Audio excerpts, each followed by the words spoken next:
Hey, it's Ben here, and I'm with Abhishek, and so we were just doing another session just a while ago, and had the inspiration to record, and just so happens the theater crazies are actually doing some kind of event in the other part of the building, and that's what I call the theater group because they can be pretty loud and disruptive, sometimes shrieking and shouting and bellowing, and so it just takes over the whole space. But in any case, we're going to try to wing it and see if we can get this, cover some material before it gets incredibly loud and noisy in the building.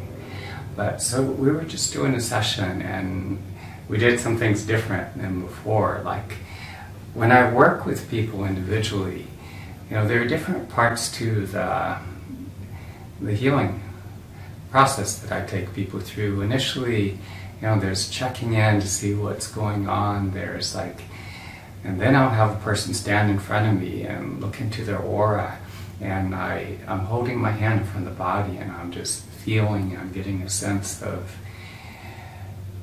what's going on with that individual, kinds of issues that you're dealing with, the resources you have, where there are certain deficits that would impede your ability to function in different areas of your life. And that gives me a sense of what it is we need to focus on, what really needs attention. And because often I don't even know exactly going into the session or until we begin to have that initial check-in, and then I look into the aura. And then it becomes very clear. And the next stage is there's a series of embodied presence meditation practices that I developed over the years. And as much as possible, I will get people to do at least an hour of the sitting meditation practice. And the importance of these practices is it engages the innate healing intelligence that resides within your body and mind. And it also makes you far more malleable, more open, receptive, responsive. Because what I find is, especially here in North America, and even more so in the Northeast, people's bodies tend to be so armored.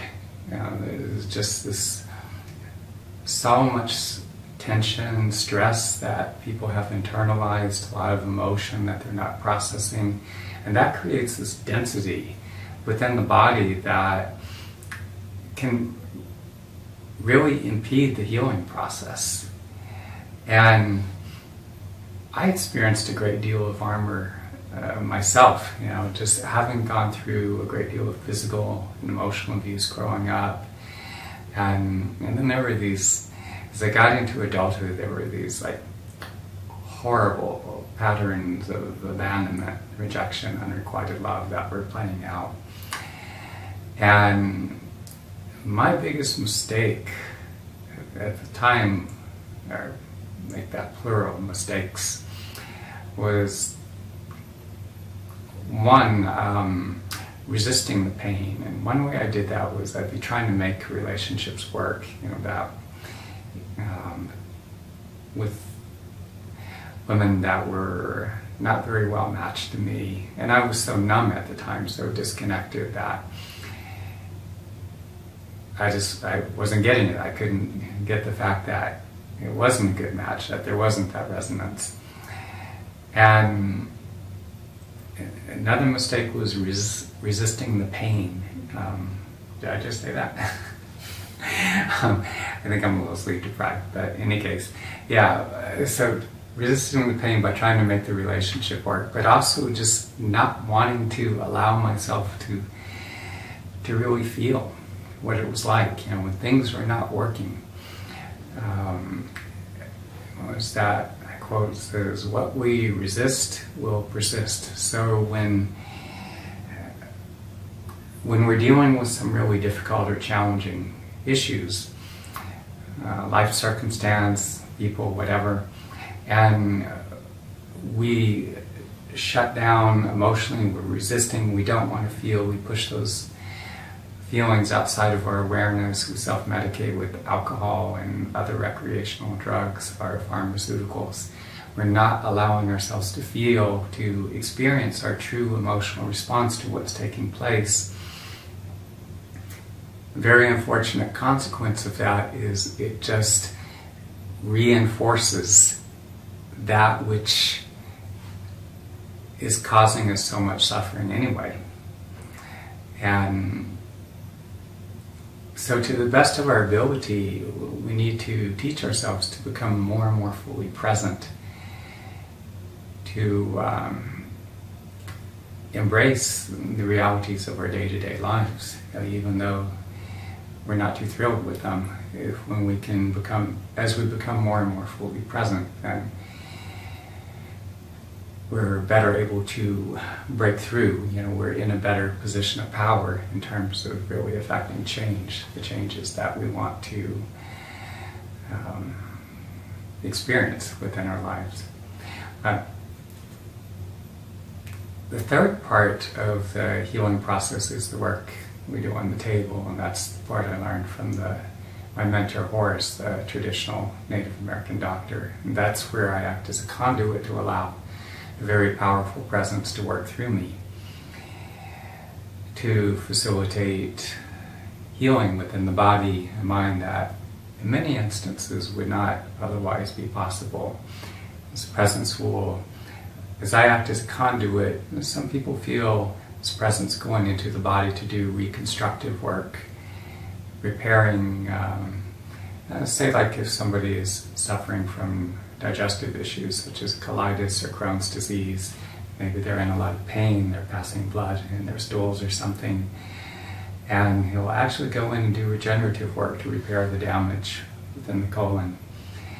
Other people injured in automobile accidents will go in and start mending the body and get them on their feet and where they could function again and go back to work. It will alleviate the pain. And so again, there are these three different parts of the healing process that I facilitate.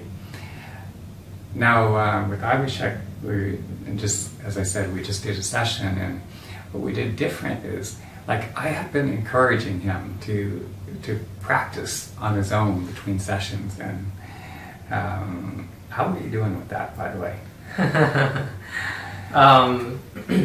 So I try to practice as much as I can. So far, whenever I've done practice, the longest that I'm able to sit and focus on the abdominal area is about not more than 45 minutes. So that's my limit every time I sit down.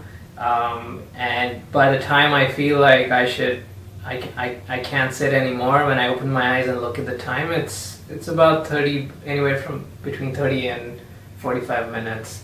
That's as far as I'm able to go by myself when I'm at home. Yeah, but when we do sit during the meditations or the one-on-one sessions, it goes a little longer, but I guess sitting with Ben doesn't make it feel as though it's too long or something like that. So easily we're able to touch about 1.5 usually. Today was usually. I pushed the limits today. Yeah, he really pushed the limits today. Because I wanted very much for you to get a sense of what to go for extended periods of time, and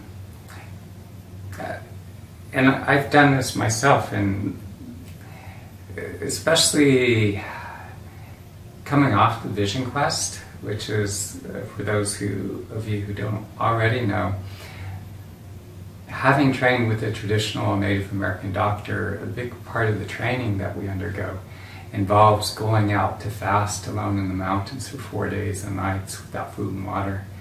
So I've gone many, many times over the years, and is rare for me to find a gifted healer working at the same level that I could go to help me to address my own issues. And so that was a big part of the motivation. And also it was around the time I was 30, I was thinking, yeah, a lot of those really powerful doctors from the Kiowa tribe, other tribes as well, the reason they had these phenomenal healing gifts and powers was because they'd go through the vision quest. And I'm thinking, yeah, I need to go back. And it was that, and I did. And I kept going. But coming out the vision quest, it's, a tendency is like we do some intensive healing practice or process. Like say I'll work with somebody, or even me going through the vision quest, is the body-mind, even though we could experience this really profound opening, it tends to want to go back to what is familiar. There's this tendency to contract, and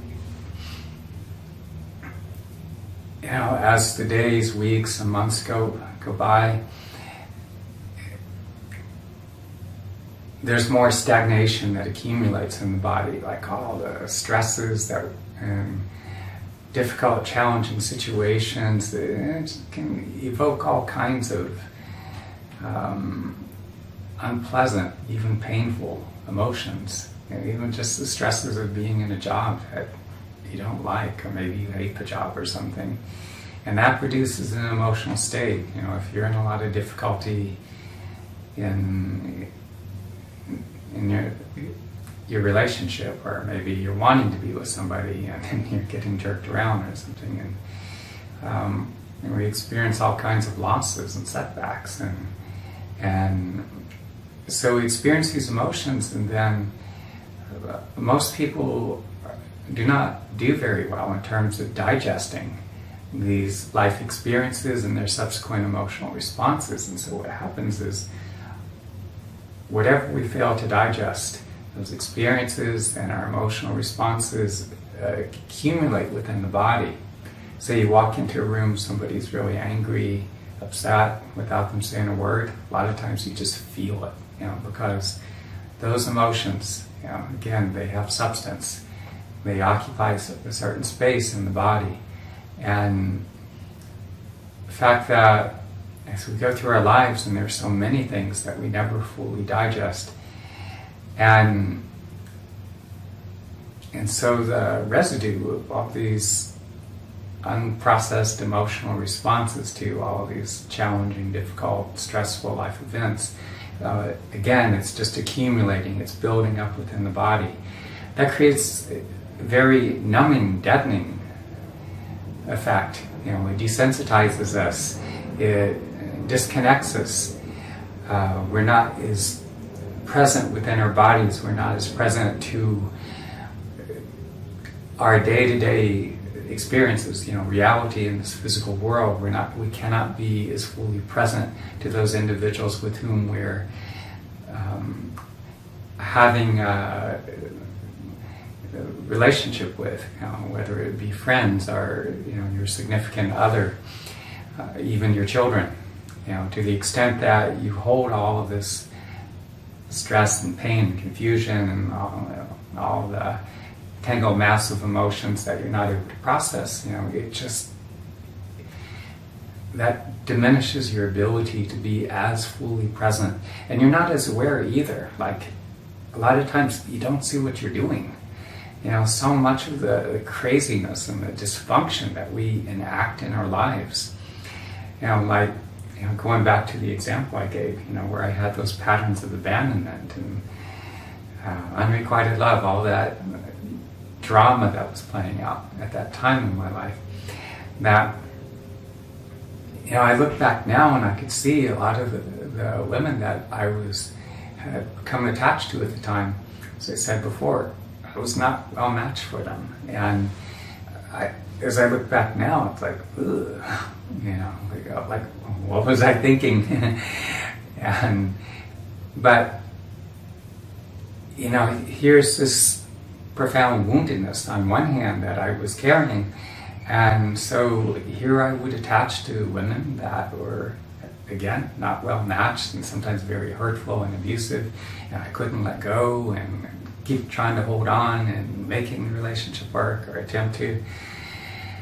And so it was like all this pain just buried within, you know, and that created like very powerful emotional drivers, that emotional, cognitive, all this, that we have these like powerful driving forces that operate outside of our conscious awareness. And in order to access these drivers that operate within us, we need a combination of both practice and intervention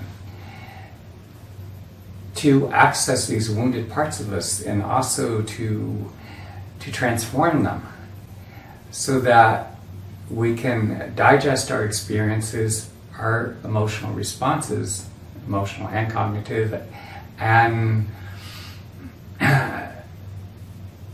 transform that in such a way that it becomes fuel for growth, and then we become progressively more and more aware. Our behavioral patterns change. For me, the change is like an ongoing process. You know, it's not like you get here and you're done. You know, that's, you know, okay, I'm here, and no more work to do.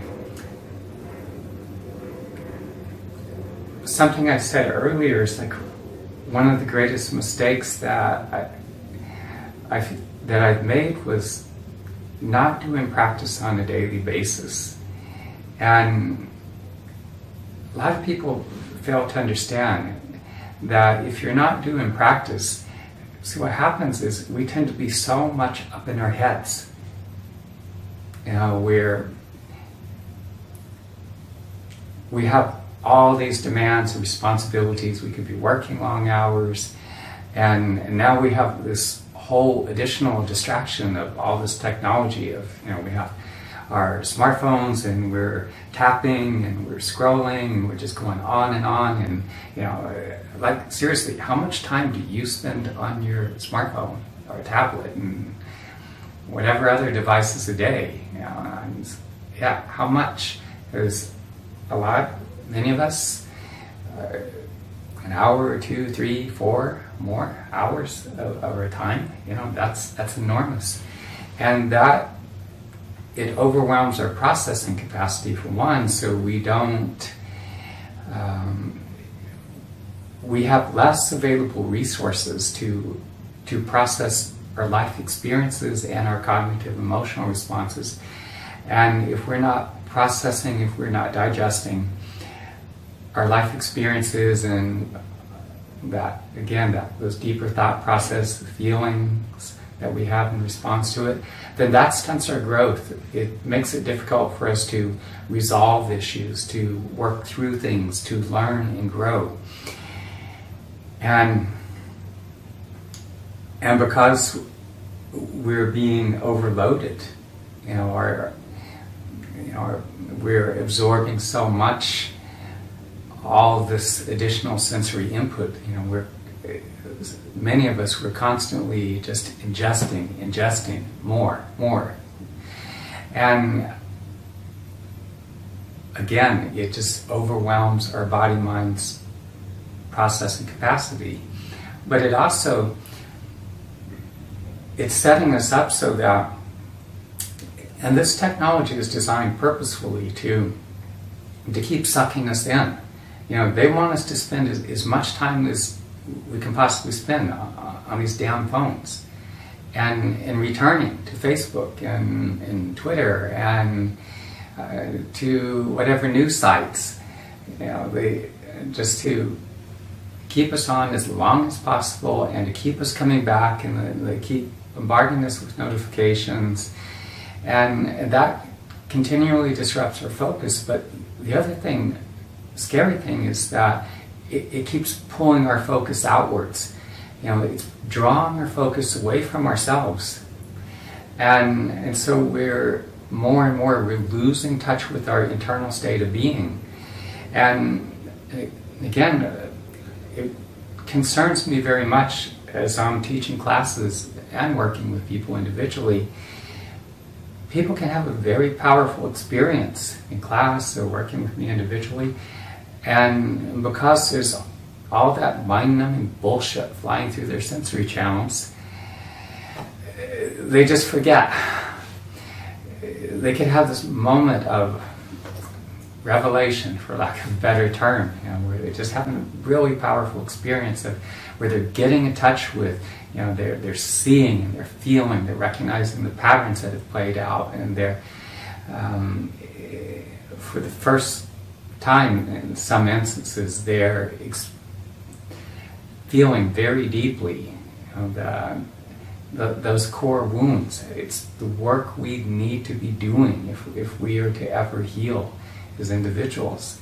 And despite the fact that people are having such a profoundly moving experience, they just forget about it. And they go back to their apps and back to Instagram and all the other distraction that's pulling at them.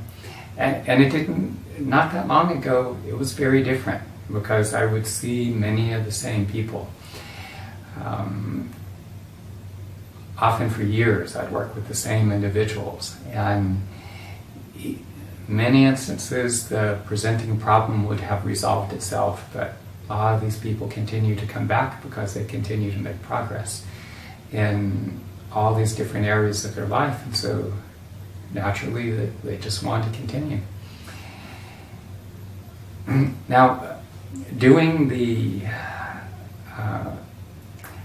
practice for so long, how was it different for you?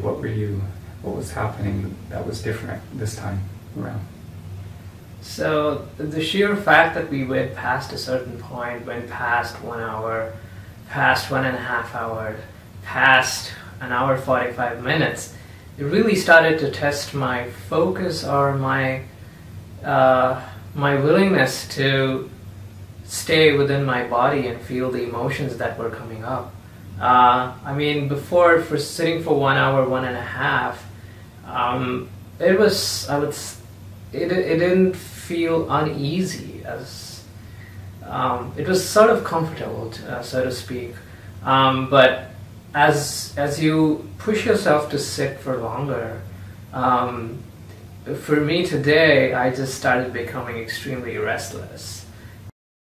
I was trying to change my sitting position, change my hands, stretch my legs, do everything but be careful not to open my eyes. So my body was extremely restless, and at the same time there were multiple emotions that were arising one after another. Sitting for an hour or for 90 minutes, what that does is there's only one feeling or two different feelings at most that come up, and it could be more depending on the individual. Yeah, it could be more. In my case today, there were a lot of different emotions that kept morphing from one to another, and like you're going through progressively deeper layers. Yeah. It started with something very simple and straightforward, and then even being able to recognize what that feeling was very quick.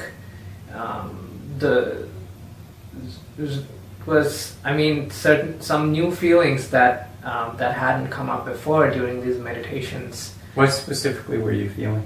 So today, one of the newer emotions, new in the sense that it has never come up during the meditations before, is a feeling of self-loathing and self-hatred. Mm-hmm. And so when that came up, immediately I knew what it was.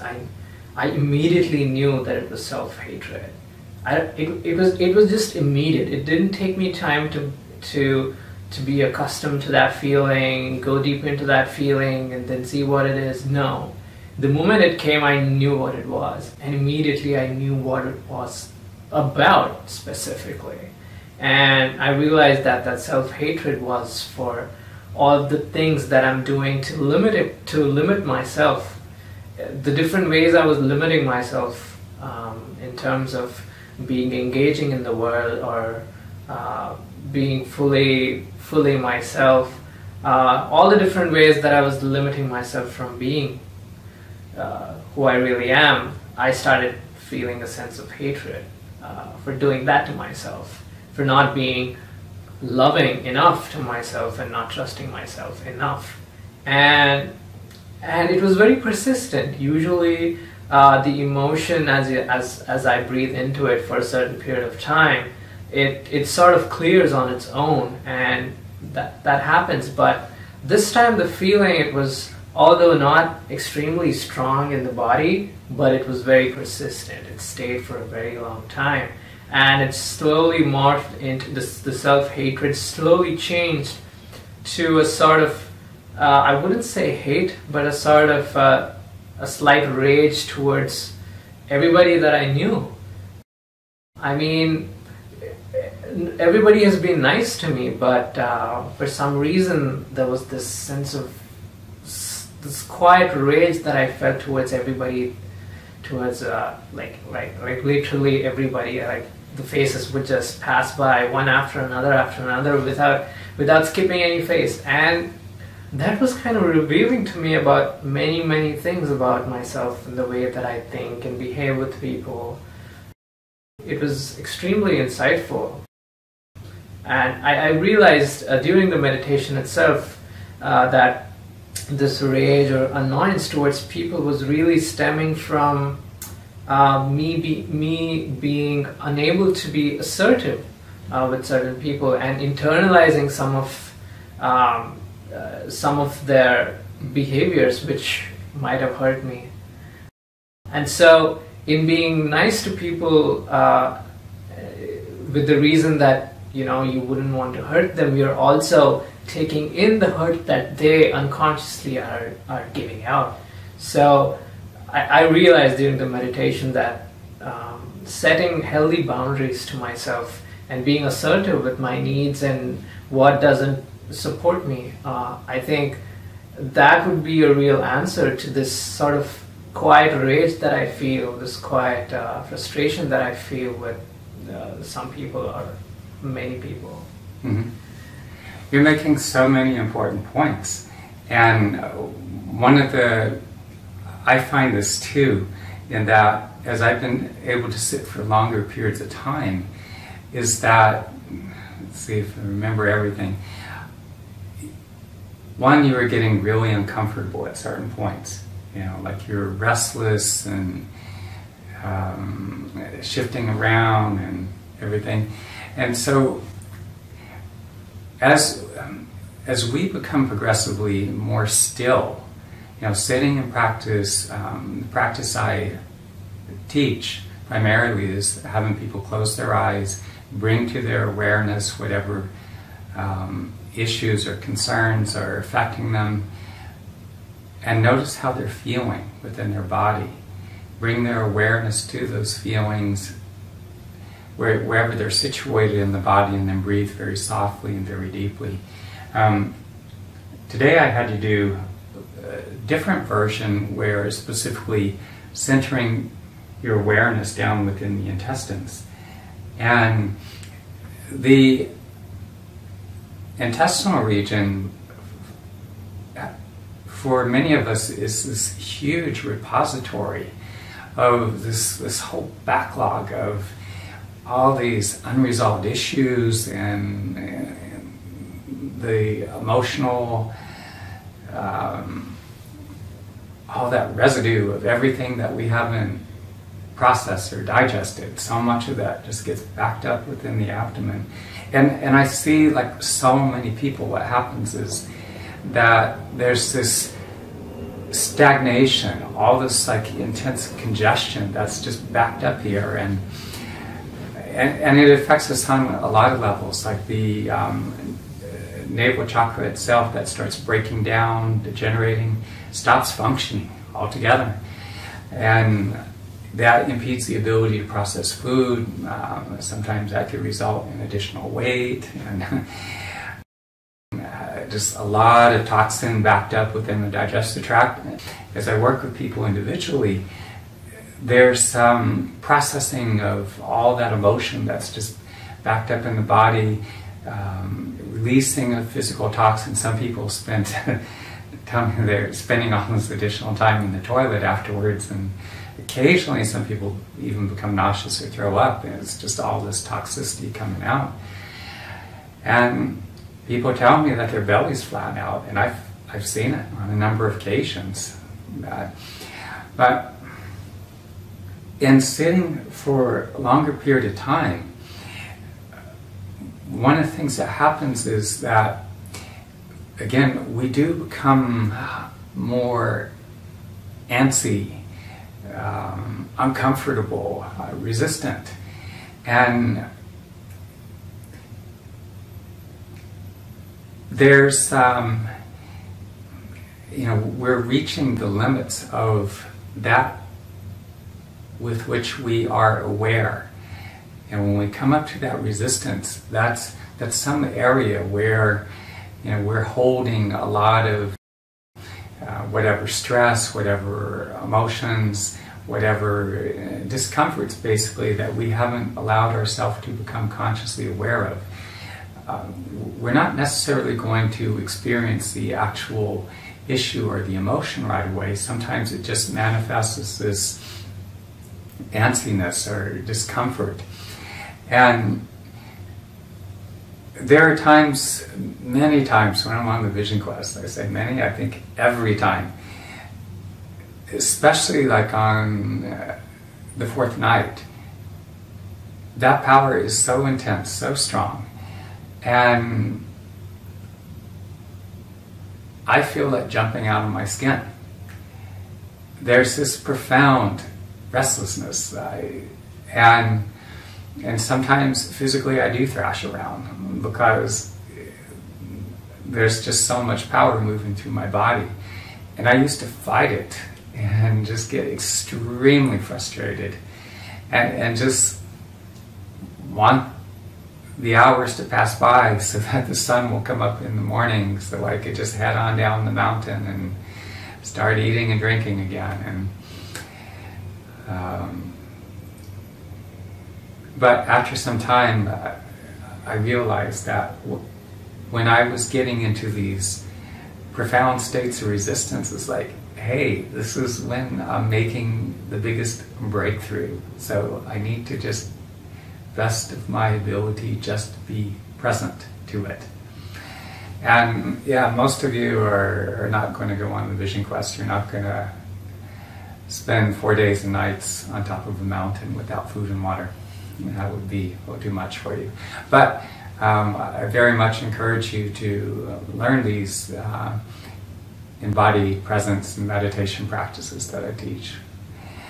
And one of the things, even just doing practice, like today we actually sat for 2.5 hours before doing the work on the table. So I had this evening's appointment rescheduled to yesterday evening, so I ended up doing 4 sessions, working about 12 hours yesterday, and so it just opened up some time this evening. It's like, wow, we have this additional time. So, and I really wanted to get Abhishek to I've been emphasizing the importance because there was this armoring in his abdomen, and I felt that it was really impeding the healing process. So some of the feelings that you described, the self-hatred or self-loathing, that annoyance, or I think you said some hatred towards other people. And so there's this dysfunctional dynamic that's playing out in your relationships that you're describing. And this is all of us to some extent. Like, we're not exactly the way we relate. We're doing all kinds of things, overextending ourselves. We could be kind of obsequious, or sometimes we mistreat people. We're hurtful in the things that we say and do, and in many instances we're not all that conscious of what we're doing. But And sitting for the longer periods of time, and then as you have that experience of internal resistance and you're starting to feel really uncomfortable in your body, and you open up to that resistance and you become more present there, then you're crossing this threshold into a whole deeper level of awareness. And so you're becoming conscious of these feelings and thought processes that have operated outside of your conscious awareness. And so these are like drivers that are operating within the subconscious mind. But by sitting for this longer extended period of time, we're bridging the gap between your conscious mind and your subconscious. And so the more you do this, it's like, say, your conscious mind would be like this like little minuscule amount, and your subconscious, I don't know, maybe fill the whole room or something in comparison. And I don't know the exact ratio or proportion, whatever, but anyway. But the extent to which many of us are disconnected, like one example, we meet someone, we fall in love, things just seem to be going wonderful, and then all this like craziness comes out, starts playing out in the relationship, and that person that we thought we knew, well, all that confusion and hurt and the woundedness of that person that we've gotten involved with, and it's like, and they're just like a different person in some respect. No longer loving, they're hurtful, they're manipulative, and even some of the behaviors we enact, it's because, yes, on one level we form that romantic attachment, and there's that conscious self we identify with, but there's all that woundedness, all that toxicity that people hold within, and most people just don't really, again, most of us, we never really do that deep level processing, heal those wounds, and so all that toxicity comes up and it projects onto the partner, and those loving feelings tend to diminish. There's all that other. But again, what I find is the more we can just be present and sit for those longer periods of time and be still, which again becomes harder and harder the more distracted we are with all our smartphones, social media, all the technology that we've become so addicted to. The longer that we can go into that stillness, go into greater degrees of stillness, then a lot of these emotions and these dynamics that are operating within the subconscious, that are held within our body, that's going to come floating to the surface.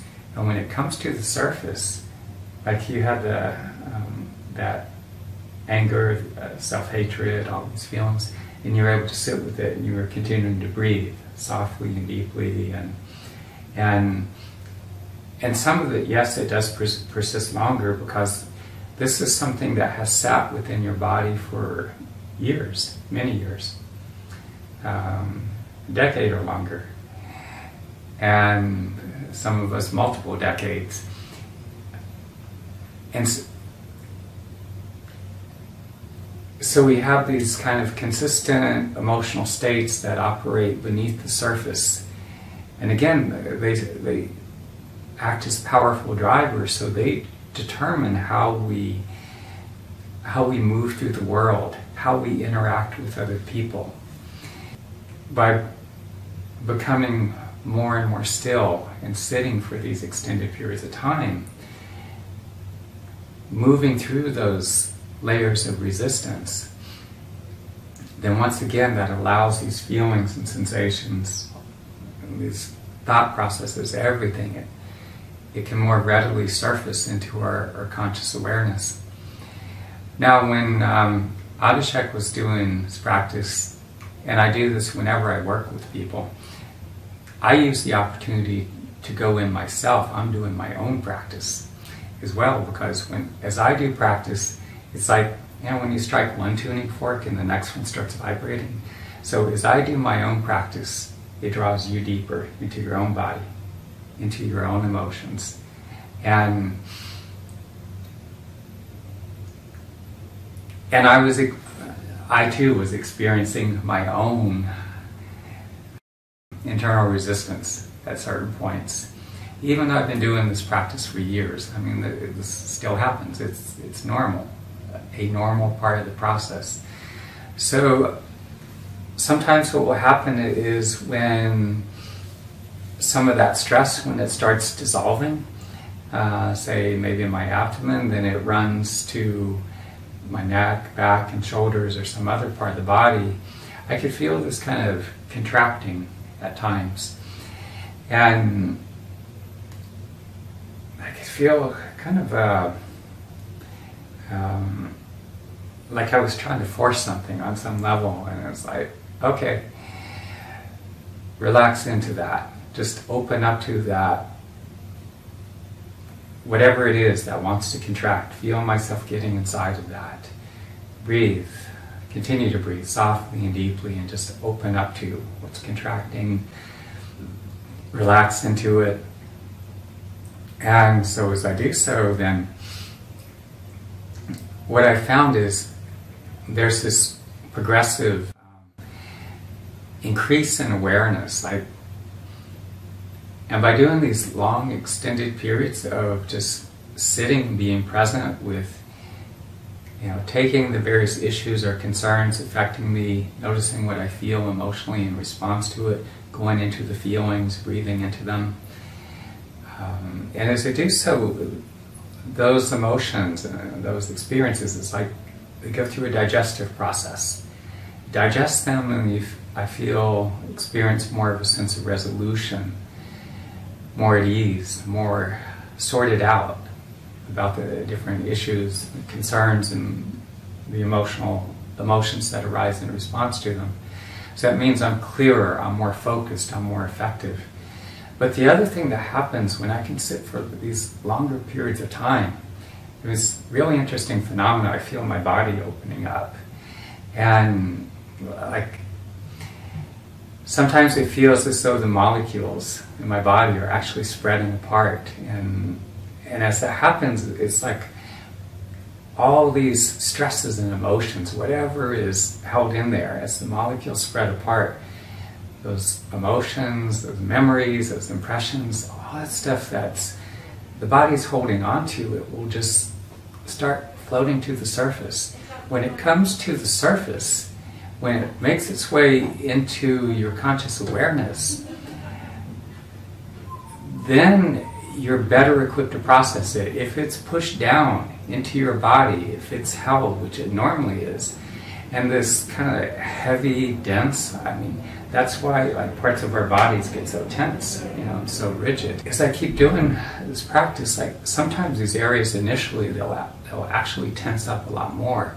But then I just purposely keep taking my awareness and going into those areas where they're tensing up, or I feel my body contracting. I just open, be as present as I can with it, and just relax into it. And I just keep breathing, keep following those feelings and sensations, keep opening, keep softening. And the more I do that, and the longer I could stay with it, it's like I keep crossing over these deeper thresholds of awareness. So I see more, I feel more of what's going on. It's as I'm out in the world. I remember, especially back in my 20s, getting caught up in a lot of the drama that was playing out in relationships and other areas of my life, other interactions with people. And it would really hook me emotionally, and sometimes it was very painful. I'd personalize it, and it triggered a lot of painful, uncomfortable feelings within me. As time goes on, it's like I process more of those emotions, and I feel much more comfortable with myself. And then, as I see a lot of this drama playing out, it's a lot more transparent. I don't get hooked into it so much. It's like seeing through a lot of the drama that plays out in life. And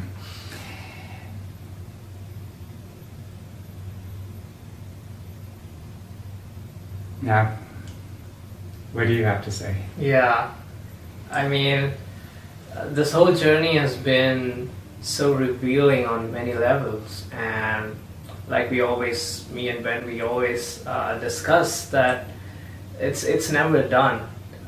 This process, it's an endless process, and it's never done. We can never say that, you know, we've reached a point wherein, okay, everything is taken care of, and from now on, life is going to be different. Life will always be different, but as you also evolve from that new viewpoint, you see that there's something else that needs to be learned, something else that needs to be resolved, something more subtle that needs to be looked into. And yeah, today was really one of those days. There's a lot of insights, and probably once I go home today, I'm gonna have to write it all down. And usually after these very profound healing sessions, the first 1 or 2 days, it's really hard to tell what's going on with you. Ben would usually call the second or the third day to check in how I'm feeling. Most of the time, or I would say every time, I've had trouble coming up with words to describe what I'm going through. Because it is so new. The healing would be so profound, it would have touched the deepest parts of you, and then there is this emergence of who you really are, which you probably have never been in connect with. And so only after the 3-4 days do you slowly start to reorient yourself to the same surroundings that you're living in, but you as a person have changed, and the way you behave and interact with the people around you, your work, everything changes. And that's when you are able to slowly start to put words and say, okay, this is happening, this has changed, I feel different. And then you're able to explain the changes that happen, you know, before and after. So for me, this was by far probably the deepest experience. I mean, throughout the healing, I wouldn't want to give away anything. It's something that each one has to experience on their own. But this time it was extremely profound. You know, when I years ago, when I was struggling with a lot of these very painful patterns that were playing out in relationships, and that's very common if you suffer a lot of abuse as a child, especially a lot of it comes as a result of one of your parents, and that screws up your internal drivers in terms of how you bond or form attachments, and you know, it can make you very insecure, very anxious. It could make you hold on to the wrong kinds of people, or to be attracted to the wrong kinds of people at first, and to attach to people that do a lot of stupid things that cause you more suffering. And I didn't have anyone to explain to me. I was having to figure this out on my own, and you know, really struggling with these patterns, and it was just instinctively I just began to develop this series of practices, and to acknowledge what was happening, to bring those interactions, those individuals' experiences to my awareness, notice what I was feeling, where the feelings are situated in my body, and going into the middle, breathing softly and deeply. But doing this practice, you know, once I became aware, you know, got a sense that, wow, you know, this is helping me to heal these deep emotional wounds and begin to change these patterns that were playing out in my life. And at that time, it was more a matter of survival and just I had to heal these wounds so that I just wasn't in so damn much pain that I was tormented and couldn't function. But I got past that. I'm in a much better place now. But what I find is that as I continue to practice, the more that I practice and the longer that I could extend the practice, like we did today, going from, you're talking about on your own being able to practice 45 minutes, but extending that up to an hour, 90 minutes, 2 hours. There are times after coming off the Vision Quest where I do up to 5 hours in a day. And yes, it sounds like a tremendous amount of time, but again, how much time are you spending on your phone, your smartphone with social media and news, and how much time of your day is that taking? Time I'm recommending doing in terms of practice, that may seem like a big investment of time, but the difference is this is time well spent. This is time that's going to pay off. This is time that's going to help you to develop your body and mind to become more integrated with the various aspects of your being to actually heal the woundedness. And now the reason I like to spend time doing these extended sessions of practice is because it keeps bringing me deeper into my body. It increases my awareness. And I'm not sure who said it. I think I heard it initially through Ram Dass or something like, the more I learn, the more I realize I have yet to learn.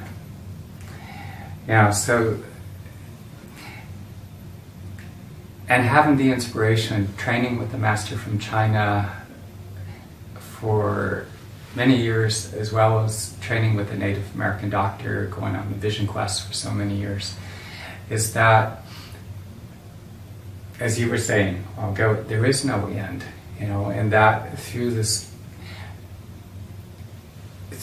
intensive practice, we could continually deepen our awareness. As I continue to practice, there's a greater and greater awareness of my own motivations, what's driving me.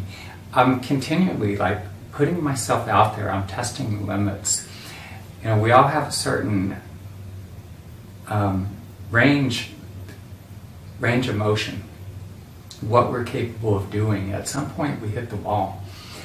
And so, especially every time I go to the mountain, the Vision Quest, and I take that week just to digest, process that experience, and as I go back out in the world, I'm just kind of noticing how people are responding to me differently, how I'm more capable of all the different challenges I face, how I have greater capability, better able to do what needs to be done. I have resources and capabilities I didn't have before. But even on a daily basis, I have a very acute sense of my limitations. And so when I do practice and I can sit for longer periods of time, I feel those parts of me that maybe in different social situations or even professionally where I reach the limits of my ability, where that drops off, and so I feel those parts of me that are contracted. I feel the parts of me that have failed or that have yet to develop, and so I take my awareness to those places within myself, and I breathe with them, and I feel these parts of me become more present. Like you were talking about the self-hatred or self-loathing, when we have a lot of these emotions held within our body, those are parts of us that, these parts of us are not in a very healthy stance. It's not a healthy position in order to relate. It's like our relational dynamics are a little skewed when we hold these drivers within us. So as I become more present, and as you do as well, then a lot of this emotion, these thought processes that operate within the conscious, subconscious, as that comes up into conscious awareness and you process all this, then you're clearer, you become more congruent, more of you is in alignment, and you have more resources available to you. When those emotions, like the self-loathing or self-hatred, when that's pushed down in the body, then those are parts of you that are somewhat incapacitated, that are not very functional, that do not function in a healthy way. When this opens up, and we all have feelings comparable to this residing within our bodies that we're not conscious of. When this, by going into greater degrees of stillness, when this works its way up into consciousness and we can be in a place of acceptance and we can process it, we can digest, assimilate it, we can integrate, it goes through that transformation, we integrate these parts of ourselves and they heal and we become functional, then again we function at a higher level, we're more focused, we have more resources to do that which we need to do. So we've said quite a bit here, so I think we'll wrap this up for now.